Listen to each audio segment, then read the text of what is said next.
Alright, this one's for the depressed and the isolated. No one's more rejected than Jesus Christ on the daily, across the earth. That's rejection. And one thing I always looked at the cross as,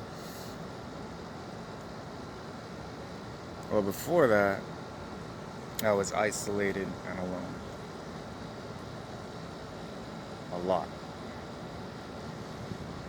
And when you're isolated and alone, you really take a look at things and you really start to process, how did you end up isolated and alone? Is it good that you're isolated and alone, or is it negative? And whenever I was isolated and alone, I knew that something was waiting for me when I got out.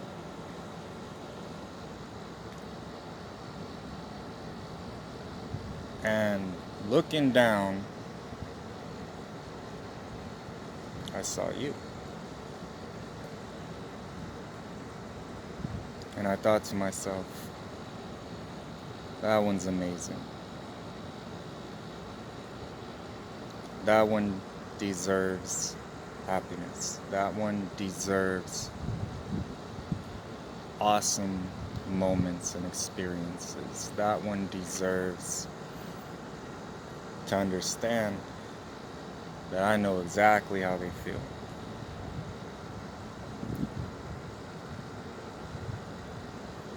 We all are searching for love, and no one knows what love is. It's not the product of someone reciprocating how you feel. It's you being you, the best you can be, and people appreciating it. And then you teaching them and helping them be the best they can be. And I know right now this world seems like it's pretty divided. Like there are mean people and heartless people, and everybody's always turning on each other, and that's one reason I isolated myself. I was just like, I want no part of this. I was like, it doesn't make any sense to me. Nobody's having fun.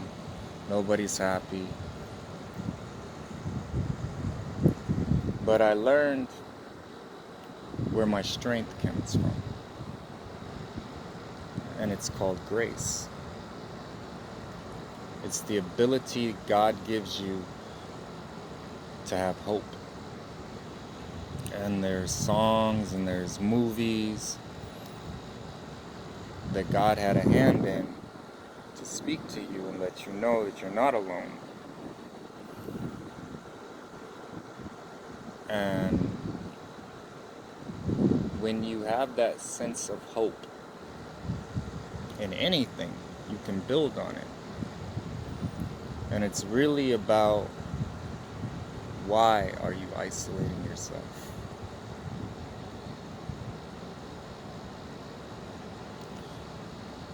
And then for me, because I'm transparent, it's just because I don't really feel like I fit in with people that don't have any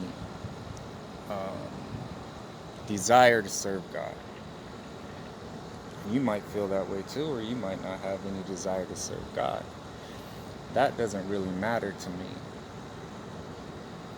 What matters to me is if you're hurt and you're broken, I'm there for you.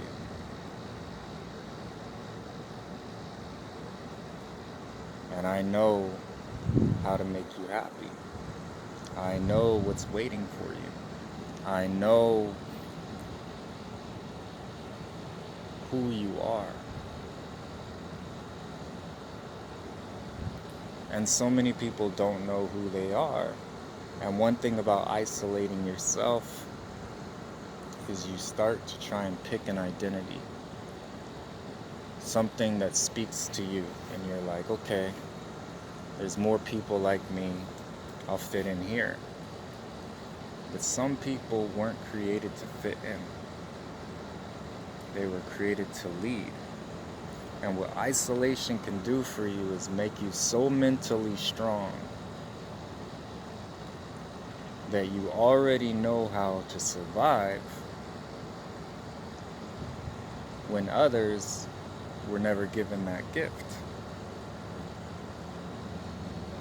I always looked at the cross as a message that God can do the impossible, that God can do anything. And then being paraded out in front of people, that's real rejection if you know that story. But rejection makes you stronger. Because it gives you a chance to be protected. When you don't get rejected and you don't feel like there's any reason you should be taking a look at yourself, you lose yourself.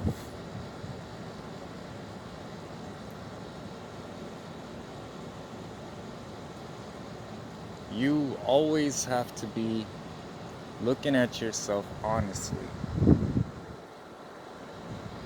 and then have the courage to correct the things that you don't like about yourself.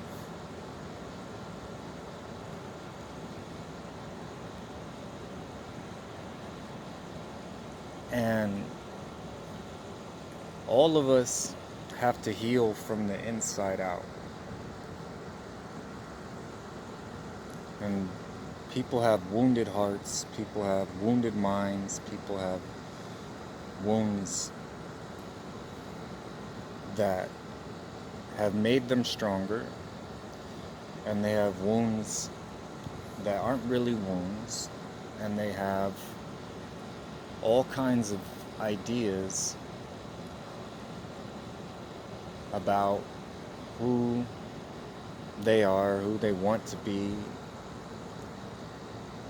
But you have to have the character to be who you want to be. You have to have the traits to be who you want to be. You have to be you to be you. And it's always been about growth and change. And one thing I've never understood is if you want change in your life, you have to change your life. If you don't change your life, you're essentially saying that you're okay with your life the way it is, that you can bear it. And I've never wanted anybody to look at life as something to bear. I wanted them to look at life as a gift, as opportunities, as adventure.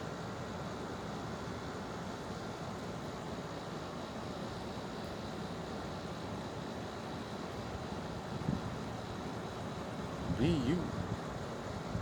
You can do it.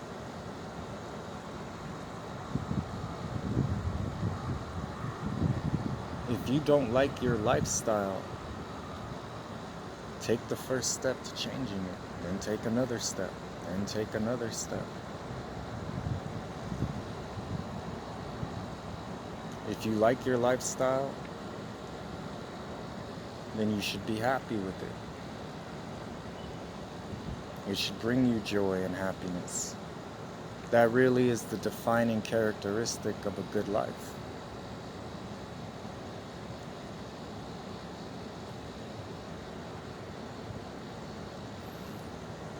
Are you waiting for life?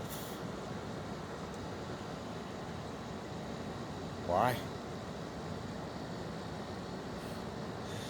Sometimes it's good to wait when you're being strategic about waiting, which I always am when I'm waiting. Because I know God is lining things up for me. God is opening doors for me, getting things ready for me. And that's the assurance I want you to have. Because when you have that confidence, that's the only way you can be yourself.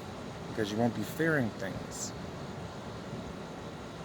And you won't be chasing things. It will come to you. And that's not the universe. Well, technically, if Jesus Christ is the universe, it's the universe, but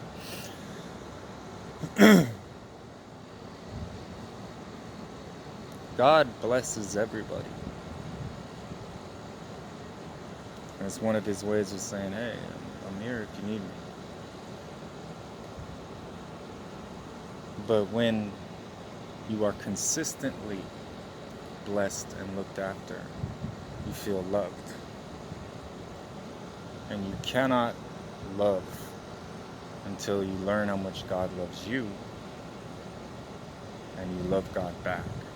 Because that's love. How you're supposed to be treated. How you're supposed to be looked at. God just wants people to treat you like that. Like he wants you to be treated.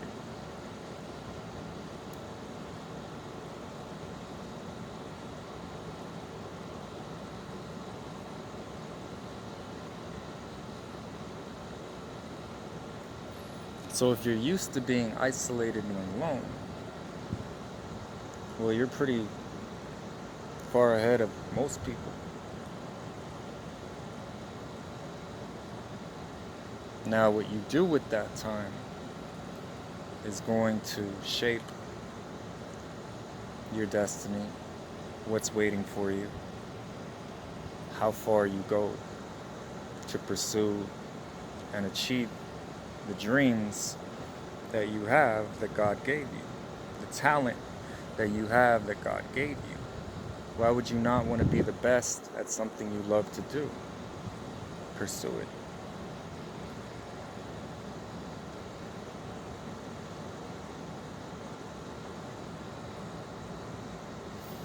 And then when God steps in and starts showing you new tricks and new abilities and gives you ideas, you rise above the competition. That's what you were created to do. That gives other people hope.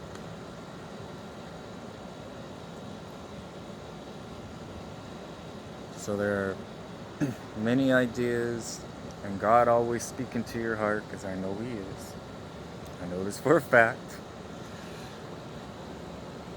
All you have to do is try something new. Find out how loved you are. Alright, I love you.